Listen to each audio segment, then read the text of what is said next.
नमस्कार दोस्तों, मैं वंदना, मेरे चैनल पर आप सभी का स्वागत है। अ, आज चर्चा का विषय है दोस्ती, मित्रता। सभी सामाजिक संबंधों की हम बात करते हैं, अपने पारिवारिक संबंधों की हम बात करते हैं, लेकिन एक जो कि बहुत ही महत्वपूर्ण संबंध है मित्रता का, उस पर कोई बात नहीं करता। क्योंकि आज शहरी जीवन में लोग इतने आत्म केंद्रित होते जा रहे हैं कि इस प्रकार के संबंधों का महत्व समझ नहीं पाते और न ही उस पर समय देना चाहते हैं। और इसका नतीजा ये होता है कि उनके बच्चे जो हैं जो स्कूल में दोस्ती करते हैं उस दोस्ती में उतनी गहराई नहीं होती है जितनी गहराई हमारे समय में हुआ करती थी। आज बच्चों को हम ये सिखाते हैं कि अ, अपने पढ़ाई से मतलब रखो, ज़्यादा खेल कूद में समय जाया मत करो, उससे बात मत करो, वो तुम्हारा करियर ख़राब कर देगा, या वो मतलब तरह तरह की नकारात्मक सोच जो है हम अपने बच्चों के अंदर डालते रहते हैं, जिसका नतीजा ये होता है कि धीरे धीरे करके बच्चा जो है ऐसे संबंधों से कटता जाता है और इस तरह के संबंधों की गहराई वो समझ ही नहीं पाता और बड़ा होके फिर वो अकेलेपन का शिकार हो जाता है और गलत आदतों का भी शिकार हो जाता है। उसे अकेले रहना पसंद आने लगता है और वो दोस्तों के बीच में या लोगों के बीच में अपने आप को अनकंफर्टेबल महसूस करता है। तो आइए समझें कि ये जो दोस्ती का रिश्ता होता है वो कितना ज़्यादा महत्वपूर्ण और कितना ज़्यादा ज़रूरी है मानव जीवन में। जो पारिवारिक संबंध होते हैं वो तो ब्लड रिलेशन होते हैं और वो तो हमारे जन्म के साथ ही हमसे जुड़ जाते हैं। लेकिन जो दोस्ती का रिश्ता होता है वो बड़ा ही अहम होता है, बड़ा ही महत्वपूर्ण होता है और जिसको समझना और बच्चों को समझाना बहुत ज़रूरी होता है। तो आइए हम समझें कि किस प्रकार से इस तरह के भाव हम अपने बच्चों में डाल सकते हैं। बचपन से ही बच्चों के अंदर जब वो स्कूल जाते हैं या फिर अपने आस पड़ोस पड़ोस में बच्चों के साथ खेलते हैं, तो किस तरह की बातें उनके दिमाग में डालनी चाहिए। जब स्कूल जाता है बच्चा तो हमेशा हमें शेयर करना सिखाना चाहिए। लेकिन हम क्या सिखाते हैं? हम सिखाते हैं कि अरे ये टिफ़िन तुम ही खाना, अपने दोस्तों से मत बाँटना। सारे दोस्त तुम्हारा टिफ़िन खा जाएँगे, तुम अकेले जाकर कहीं बैठकर खाना। यहीं से वो गलत आदत, वो गलत सोच, वो नकारात्मक भाव बच्चे के अंदर पैदा होता जाता है, जो बड़े होने तक नहीं सुधर पाता है। तो इस समझ की शुरुआत हमें यहीं से करनी पड़ेगी जब बच्चा प्ले स्कूल में जाता है। जब बच्चा बहुत छोटा, ढाई 3 साल की उम्र से जब वो प्ले स्कूल में जाता है, उस समय से ही हमें ये सीख देनी चाहिए कि अपना टिफ़िन शेयर करके खाओ, हैं? और कभी तुम्हारे साथी पर कुछ मुसीबत आए या उसको कोई ज़रूरत हो तो तुम उसकी सहायता करो। कभी सहायता करने से पीछे मत हटो, अपनी चीज़ें बाँटो, अगर उसके पास कुछ नहीं है तो तुम दे सकते हो तो दो। साथ में ये भी सिखाना ज़रूरी है कि हाँ, अपने बारे में भी सोचना चाहिए और फिर साथ में तुम्हारे पढ़ने वाले लोगों के बारे में भी सोचना चाहिए, साथ में खेलने वाले बच्चों के बारे में भी सोचना चाहिए। केवल अपने आप पर केंद्रित नहीं रहना चाहिए। तो ये सोच जो है बड़े बचपन से हमें अपने बच्चों के अंदर डालनी चाहिए। और ये सोच जब बचपन से डलेगी तभी बड़े होकर उस संबंध में गहराई आ पाएगी। क्योंकि उस समय से ही उस बच्चे को पता है कि सेंस ऑफ शेयरिंग क्या होता है और फिर यदि हमारे दोस्त साथी को किसी चीज़ की ज़रूरत है, देखिए ज़रूरत हमेशा पैसे की ही नहीं होती है, बहुत सारी चीज़ों की होती है। कभी भावनात्मक संबल चाहिए होता है, कभी भावनात्मक सहायता की ज़रूरत होती है। इमोशनली कोई आपका दोस्त बहुत कमज़ोर महसूस कर रहा है, तो हम इमोशनली उसको सहारा दे सकते हैं। तो इस तरह से इमोशनल एक संबल हम दे सकते हैं अपने दोस्तों को। तो इस तरह से अगर कोई छोटा बच्चा है तो उसको ये सिखाइए कि कभी कोई तुम्हारा दोस्त रो रहा हो तो उसके पास जाकर बैठना, उसको समझाना, उसको चुप कराना। ये क्या है, बड़ी छोटी-सी चीज़ है, लेकिन बच्चे के अंदर ये आ रहा है कि हाँ, हमारा कोई जो फ्रेंड है वो अगर रो रहा है तो उसको हमें चुप कराना है। ये उस समय बड़ी छोटी-सी बात है।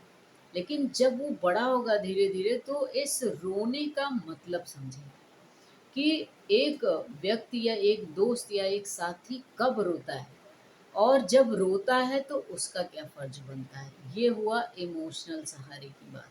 तो हमेशा पैसे की ही सहायता नहीं होती है, इमोशनल सहारा भी बहुत बड़ा सहारा होता है। तो इस तरह की सोच जो है हमें अपने बच्चों में बहुत बचपन से ही डालना चाहिए। और एक बात ये भी बहुत महत्वपूर्ण है कि देखिए, एक व्यक्ति के जीवन में परिवार तो है ही सर्वोच्च स्थान पर, लेकिन दोस्त भी परिवार से कम ऊपर या नीचे नहीं है। दोस्त भी परिवार के समान ही महत्वपूर्ण है और कभी-कभी किसी-किसी परिस्थिति में तो परिवार से भी ऊपर पहुँच जाता है। क्योंकि जो दोस्ती का जो असली जो वास्तविक दोस्ती का जो भाव होता है ना, वो बड़ा ही डीप, बड़ा ही गहरा होता है और उसको समझने के लिए बहुत शुरुआत से प्रयास करना पड़ता है। तब जाकर दोस्ती का स्वरूप बनता है, तब जाकर दोस्ती का संबंध बनता है। और ये जो दोस्त होते हैं ना, वो कभी-कभी परिवार के सदस्य से बढ़कर हमें सहारा देते हैं। क्या होता है, कभी-कभी हम कोई बात ऐसी होती है जो हम परिवारजनों से बाँट नहीं पाते हैं। हैं? कहीं न कहीं हमें किसी न किसी प्रकार का डर होता है। इसलिए हम अपनी सभी बातों को पारिवारिक जनों से बाँट नहीं पाते हैं और यहीं पर दोस्त का स्थान आता है। और जहाँ पर हम खुलकर अपने दिल की बात दोस्त के सामने रखते हैं और एक दोस्त ही होता है जो जजमेंटल नहीं होता, जो जज नहीं करता हमें हमारी परिस्थितियों के आधार पर। इसलिए हम उसके सामने हर तरह की बात कर पाते हैं। और ये बहुत ही महत्वपूर्ण होता है जब हम अपनी बातें अपने दोस्त के सामने कहें और वो बड़े धैर्य से उसको सुने और जो सही हो, जो उचित हो, उस तरह का वो परामर्श दे। तो दोस्ती का संबंध बड़ा प्योर होता है, इसमें कोई स्वार्थ नहीं होता और इसमें ऊँच-नीच की भावना नहीं होती, इसमें ईगो नहीं होता, इसमें कॉम्प्लेक्स नहीं होता। ये ऐसी भावना इन सभी नकारात्मक भावनाओं से वो बहुत ऊपर होती है। इसीलिए कहते हैं कि जो दोस्त होते हैं ना, वो हमारे जीवन में एक रत्न के समान होते हैं, कीमती रत्न के समान होते हैं, जो हर समय हमारे सम्मान को बढ़ाते हैं, हमारे सम्मान को लोगों के समक्ष और ज़्यादा स्थान ऊँचा करते हैं। इसलिए दोस्ती के संबंध को समझिए और अपने जीवन में एक ऐसा दोस्त ज़रूर रखिए जो आपको समझे, जो आपको सही सलाह दे और जो आपको सही रास्ता दिखाए। देखिए, उम्र तो बढ़ती जाती है लेकिन जो दोस्त होते हैं ना, उनकी भावनाएँ कभी बूढ़ी नहीं होती। तो वो उम्र के हर पड़ाव पर आपका साथ देते हैं, आपके साथ खड़े रहते हैं, जो सच्चे दोस्त होते हैं। मैं आजकल जो बच्चे दोस्त बनाते हैं उनकी बात नहीं कर रही, इसीलिए मैं कह रही हूँ कि बच्चों में दोस्त के भाव को समझाइए अभी से, ताकि वे जीवन में कुछ अच्छे दोस्त बना सकें, दोस्ती के भाव को समझ सकें। तो दोस्ती किसी भी उम्र में, औरतें क्या होता है कि शादी के बाद अपने पुराने दोस्तों से धीरे-धीरे, धीरे-धीरे करके उनके संबंध ख़त्म हो जाते हैं। मजबूरी कह लीजिए या अपने परिवार के प्रति जो भी ज़िम्मेदारियाँ होती हैं, समय ना मिल पाना कह लीजिए। ऐसा नहीं है कि उनके मन से वो याद चली गई है, लेकिन उन्हें समय नहीं मिल पाता।